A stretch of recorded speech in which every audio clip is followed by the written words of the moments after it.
Assalamu alaikum everyone. I welcome you all to another interesting video on ECG. My name is Dr. Wajid Shibir and I have completed my residency in cardiology. This is the case for today. Firstly, a short history of the patient. This is ECG of a patient who was 30 years old and presented with loss of consciousness and had a murmur on examination. Before starting the discussion, just pause your videos, note down the findings and diagnosis with yourself so that at the end of the video you can compare your findings and diagnosis with the discussion done in this video. So, like always, the first thing on an ECG interpretation is to look for rhythm. We look at rhythm strip for the presence of upright and prominent P waves before each QRS complex. As here you can see that there are upward and prominent P waves before each QRS complex in rhythm strip, which means that this is a sinus rhythm. After the rhythm, the next step is calculation of heart rate. We'll select a QRS complex which lies on broad vertical line, and between this QRS complex and next QRS complex we will calculate the large boxes as 300, 150, 100 and 75. So the heart rate is 75 beats per minute. Now moving on to the axis, as you can see that the direction of QRS complex in lead 1 is upright. Similarly, in lead AVF, the QRS complex is upright. So, as per the rule of thumb, the axis in this case is normal. So, moving on to next important finding, we can find a prominent R wave in lead V1. Here you can see that there is a prominent R wave in lead V1. In normal cases, the R wave in lead V1 is not tall. Usually there is a small R wave followed by S wave in lead V1.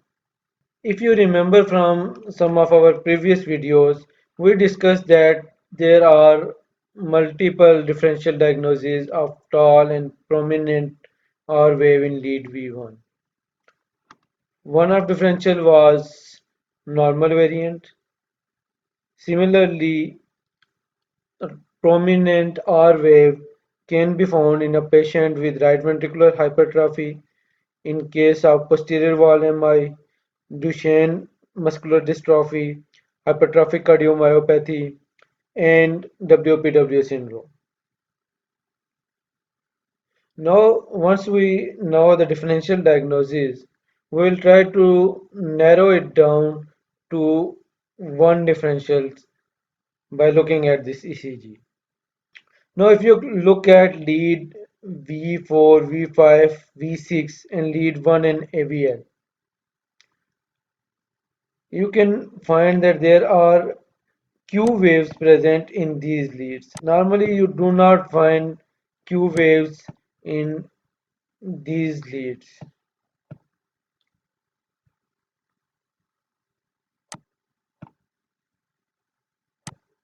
Here you can see that there are prominent deep Q waves in lead V4 to V6 along with lead 1 and AVL. Now, if we sum up all the clinical findings and ECG findings, we can reach a provisional diagnosis. As I told you earlier, that this is an ECG of a young patient who presented with loss of consciousness and who had a systolic murmur on auscultation. Similarly, also on ECG, we can find a prominent R wave in lead V1 with prominent Q waves in lead V4 to V6 and lead 1 to AVL. If you combine all of these findings, one important diagnosis which you can think of is hypertrophic cardiomyopathy. In hypertrophic cardiomyopathy, there is a possibility of syncope, there is an ejection systolic murmur. Also, you can find a prominent R wave in V1. In presence of Q waves on ECG is indicative of hypertrophic cardiomyopathy. Now, moving on to the next step, what investigation we can do to find out the presence of hypertrophic cardiomyopathy. The test of choice to diagnose the hypertrophic cardiomyopathy, which is easily available and accessible with good expertise, is echocardiogram. In echo, we can find the presence of asymmetrical hypertrophy.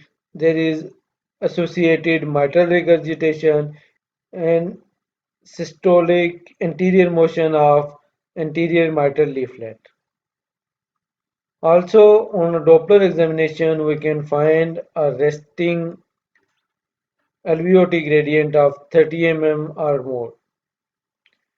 If we cannot find a resting alveoli gradient, then we can use Valsalva maneuver or exercise to provoke a gradient.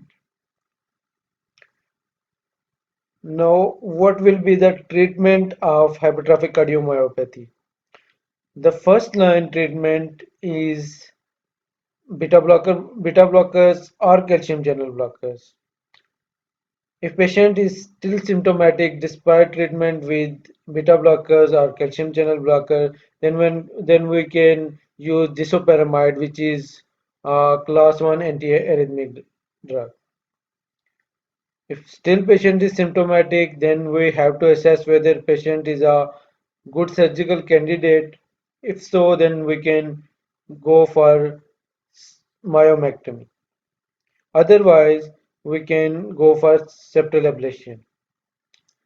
And if patient is neither a candidate for alcohol septal ablation or myomectomy, then we can consider permanent pacemaker.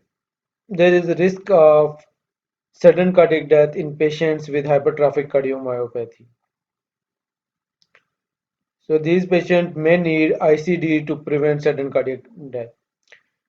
There are multiple variables on the basis of which we can risk stratify the patients who need ICD or who do not benefit or who do not benefit from ICD. Also, there is an online risk calculator. It's called Hocum Risk Calculator, which can help on deciding which patient needs ICD. A patient with a risk score of more than 6% should undergo implantation of ICD, and the patients with a score of 4% or less usually do not benefit from ICD.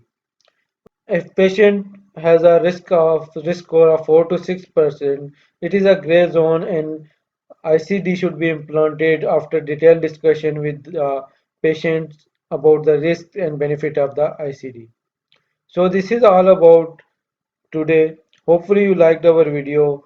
For more videos, kindly subscribe to our channel and stay tuned. Allah Hafiz and take care till next time.